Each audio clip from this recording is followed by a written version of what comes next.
آزاد کشمیر میں مرحلہ وار الیکشن کا آغاز ہو رہا ہے کل سے۔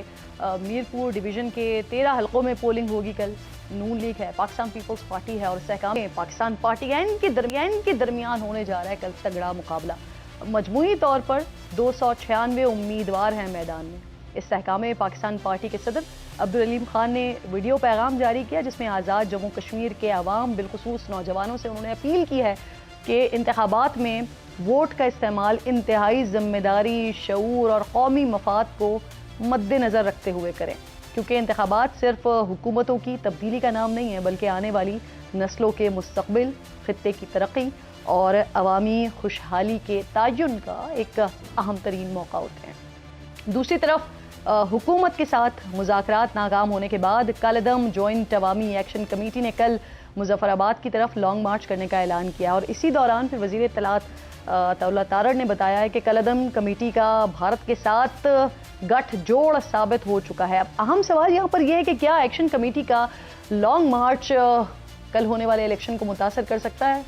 پیپلز پارٹی کے چیئرمین نے بھی آزاد کشمیر میں بحران کے پرامن حل کے لیے ٹروتھ اینڈ ریکنسیلیشن کمیشن کا مطالبہ کیا ہے۔ بات کرنے کے لیے پروگرام میں میرے انتہائی معزز مہمان ہیں، سینئر رہنما ہے استحکام پاکستان پارٹی کے شعیب صدیقی صاحب جوائن کر رہے ہیں۔ شعیب صاحب، آپ کے وقت کی بے حد شکر گزار ہوں۔ سب سے پہلے مجھے یہ فرمائیے، کل پہلا مرحلہ ہونے جا رہا ہے استحکام پاکستان پارٹی کی جس طرح سے ایکٹیویٹیز چل رہی ہیں، جس طرح سے آپ لوگ کی مہم چل رہی ہے، اس کو میں فالو کر رہی ہوں، کیا امید کر رہے ہیں سر کل کے الیکشن سے؟ جی بسم اللہ الرحمن الرحیم، بہت شکریہ جی۔ آپ نے اس وقت جو کشمیر کے حوالے سے جو سب سے اہم ایشوز ہے اس کو بھی آپ نے ہائی لائٹ کیا، اور کل جو الیکشن ہونے کے لیے جا رہا ہے استحکام پاکستان پارٹی اس کے اندر اپنا بھرپور کردار ادا کر رہی ہے۔ ہم جو میرپور ڈویژن کی 13 سیٹیں ہیں، 13 کے 13 سیٹس کے اوپر ہمارے کینڈیڈیٹس ہیں جو الیکشن لڑ رہے ہیں، اور انشاءاللہ تعالی کل ہم یہاں پر آزاد کشمیر کے لوگوں کو ایک سرپرائز دیں گے۔ لوگ جو کہ ہیں، جو دونوں جماعتیں ہیں جنہوں نے اقتدار کی سیاست کی یہاں پر، ان سے مایوس ہیں۔ میں اس وقت خود بھی میرپور کے اندر موجود ہوں، میں نے پوری کمپین کی ہے، گلی میں، محلوں میں، علاقوں کے اندر گیا ہوں، اور لوگوں کو یہاں پر ایک فلنگ دی بلینکس اور ایک جگہ خالی ہے، اور لوگوں کے ذہن میں یہ سوال ہے کہ جو دعوے تھے وہ اس سے پہلے آج تک پایہ تکمیل تک کیوں نہیں پہنچے ہیں، جو کہ ہے، اور اب پھر آپ آگے انہی دعووں کی باتیں کی جا رہی ہے۔ تو مجھے اللہ تعالیٰ کے گھر سے پوری امید ہے کہ کل انشاءاللہ تعالیٰ استحکام پاکستان پارٹی ایک مستحکم کشمیر کی جو کہ کل بنیاد رکھے گی۔ صحیح سر، کیونکہ یہ مرحلہ وار ہونے جا رہے ہیں الیکشنز اور 2 مرحلوں میں ہونے ہیں، تو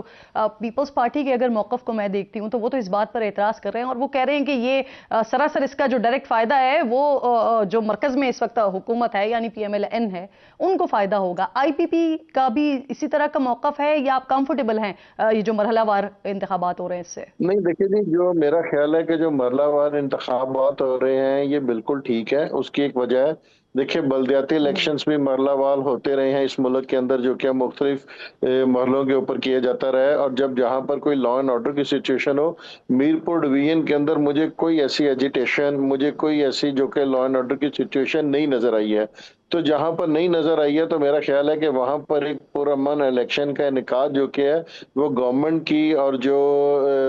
قانون نافذ کرنے والے ادارے ان کی کامیابی ہے۔ اور جہاں تک کہا جائے کہ جی جو مسلم لیگ نون کی حکومت گورنمنٹ کے اندر ہے اور پیپلز پارٹی یہ کہتے ہیں کہ اس کا بینیفٹ جو کہ حکومتی جماعت کو ہوگا، تو میں یہ سمجھتا ہوں کہ بالواسطہ یہ بلا واسطہ پیپلز پارٹی بھی تو اسی حکومت کا حصہ ہے نا، کہ جو پریزیڈنٹ آف پاکستان ہو، جو 2 صوبوں کے اندر اپنی حکومتیں لے کے بیٹھے ہوں، جن کے گورنر ہو، تمام آئینی عہدے ہوں، وہ کیسے کہہ سکتے ہیں کہ ہم اس حکومت کا حصہ نہیں ہے؟ تو عوام اس بات کو ماننے کے لیے تیار نہیں ہے کہ یہ لوگ حکومت کے اندر نہیں ہے۔ تو میرا جانتا خیال ہے کہ جو مرحلہ وار الیکشن ہوں گے، اور کل پہلے ہی مرحلے کے اندر پتہ چل جائے گا، دودھ کا دودھ پانی کا پانی الگ ہو جائے گا۔ لوگوں نے آج علیم خان صاحب نے جو ہمارے پارٹی کے چیئرمین ہیں، ہمارے پارٹی کے قائد ہیں، انہوں نے ایک واضح پیغام دیا اور انہوں نے لوگوں کو بتایا، انہوں نے عوام کے شعور کو اور لوگوں کے شعور کو اجاگر کیا، اور خاص طور پہ نوجوانوں کے لیے دیکھیں اس میں